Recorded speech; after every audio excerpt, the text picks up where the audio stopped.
ये बैंगन क्यों कटवा रही हो आप? कभी कुछ और भी बना लिया करो। बैंगन की सब्जी खाकर बोर हो गए हैं। हाँ माँ, बैंगन खाकर बोर हो गए हैं। मन करता है कुछ अच्छा खाएं। मुझे बैंगन नहीं खाना, इससे अच्छा तो मैं सूखी रोटी ही खा लूं। हाँ माँ, सबकी मम्मी इतना अच्छा खाना बनाती है और आपने हमारे स्कूल की पढ़ाई भी रुकवा दी। दीदी कॉलेज भी नहीं जाती है। तुम तीनों मेरी लाचारी पर उंगली मत उठाओ।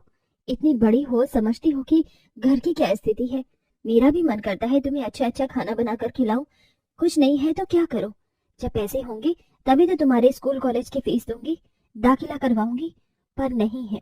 जैसे ही मुझे कोई काम मिल जाएगा, पैसे आने लगेंगे तो मैं तुम तीनों की पढ़ाई पूरी करवा दूंगी। माँ, हम समझते हैं पिताजी के ऐसे घर छोड़कर जाने के बाद आप पर कितना पहाड़ टूट गया है। हम तीनों का ख्याल रखना पड़ता है, लेकिन इस बैंगन के बच्चे का तो कुछ करो प्लीज। बैंगन की सब्जी नहीं खानी, बैंगन का भरता भी बोरिंग है, कुछ नया बनाओ ना। अच्छा ठीक है, मेरे दिमाग में एक चीज है, क्यों ना मैं तुम्हें तवा बैंगन बनाकर खिलाऊं।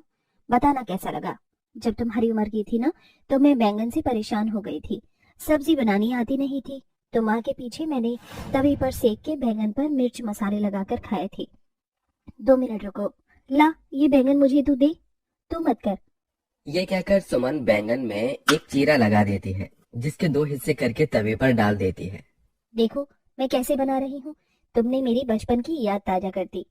अब इस पर मैं नमक मिर्ची और जो भी मसाले हैं वो लगा दूंगी, थोड़ा सा तेल भी। एक तरफ से पक जाएगा ना, तो इसको ऐसे ही पलट देना।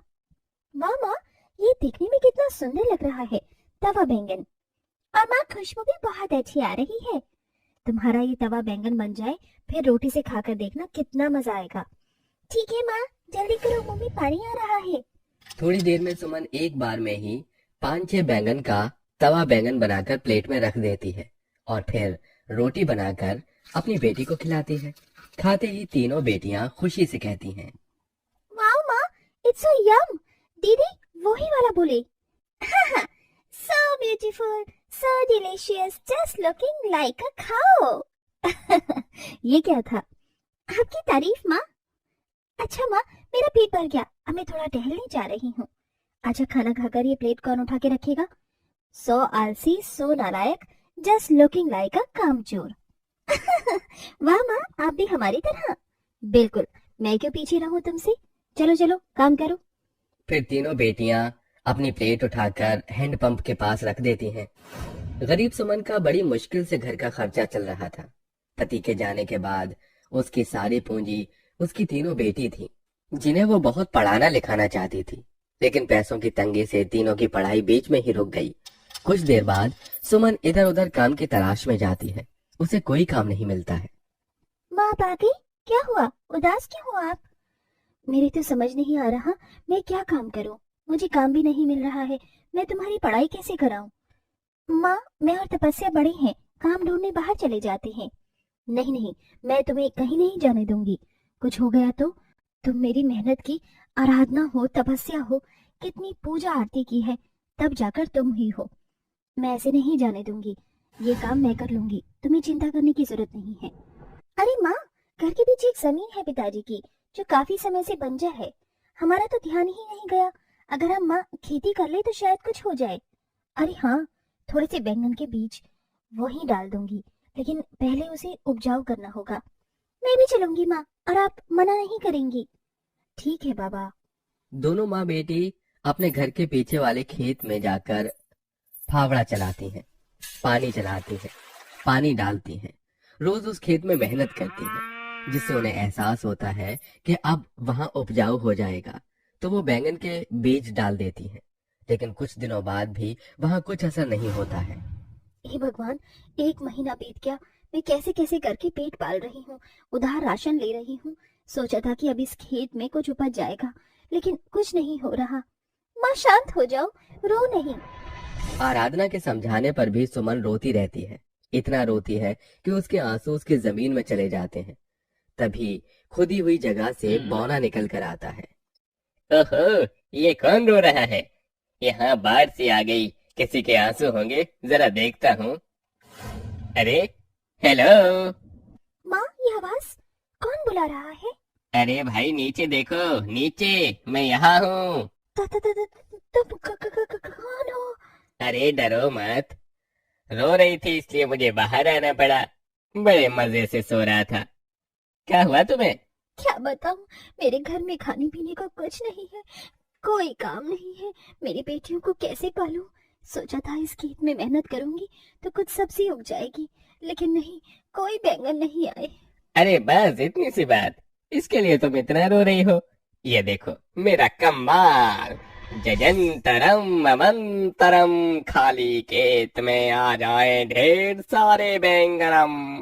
बौनी की चुटकी बजाते ही जादू से उस खेत में बैंगन ही बैंगन लहराने लगते हैं। बाप रे बाप, खेत में इतने सारे बैंगन! तुमने हमारी मदद क्यों की?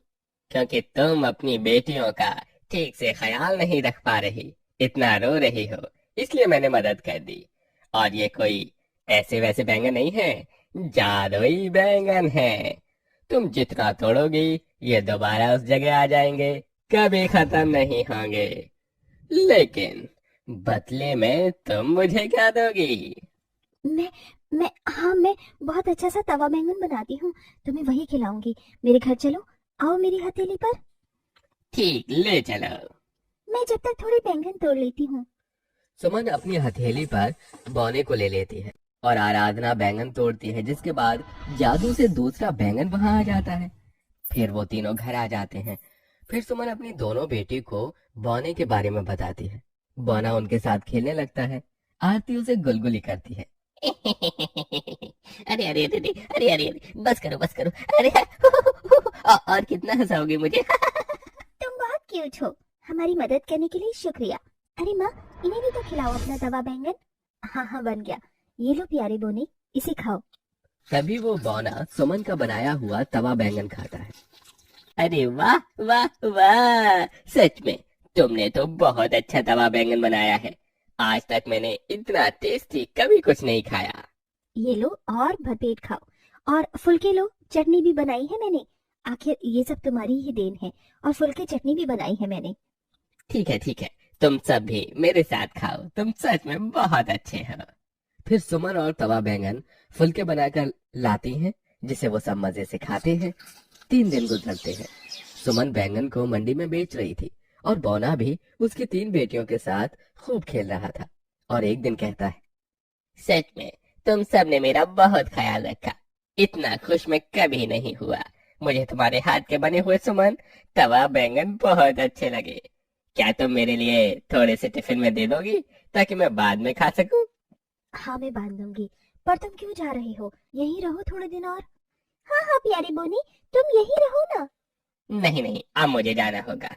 सच में मुझे सबके साथ बहुत मजा आया। आशा करता हूँ कभी किसी चीज की जरूरत न पड़े। अगर हो तो मुझे बुला लेना, मैं वहीं मिलूंगा। अच्छा ठीक है, मैं तवा बैंगन लेकर आती हूँ। फिर सुमन उसे तवा बैंगन बहुत सारा बनाकर पैक कर देती है और हथेली पर लेकर उसी जगह छोड़ देती है जहाँ से वो आया था। उसके बाद सुमन का बैंगन का व्यापार ज्यादा अच्छा चल नहीं रहा था। गिने चुने पैसे ही वो घर ला रही थी। अब तो हमारे पास बैंगन की भी कमी नहीं है, फिर भी बिक्री नहीं हो रही, क्योंकि बहुत सारे लोग बैंगन बेच रहे हैं। अरे माँ, क्यों ना आप तवा बैंगन बनाकर ही बेचो? आज तक किसी ने नहीं खाया, क्या पता आपका जादू यहाँ चल जाए। मैं फुलके बना दिया करूंगी, आप तवा बैंगन। अरे हाँ, वैसे भी टूटे हुए बैंगन खराब होने वाले थे। अगले दिन से सुमन एक रेडी लगाकर तवा बैंगन और फुलके बनाती है, जिसे बहुत लोग खाकर पसंद करते हैं। अरे वाह दीदी, आपके हाथों में तो जादू है जादू। आप सच में बहुत अच्छा तवा बैंगन बनाती हैं। थोड़ी और चटनी दीजिए ना। ये लीजिए। अरे वाह, बहुत कस्टमर आ रहे हैं। ये सब जादुई बैंगन की वजह से हुआ है। पहले दिन ही सुमन के तवा बैंगन बड़ी तेजी से बिक जाते हैं। सुमन जादुई बैंगन खेत से लाकर तवा बैंगन बनाती है, जिससे वो धीरे धीरे मशहूर हो जाती है। उसके घर की स्थिति भी सुधर जाती है। दोनों बच्चियां कॉलेज और आरती स्कूल जाने लगती है। अब वो अपने नए घर में खुशी खुशी रहने लगती है।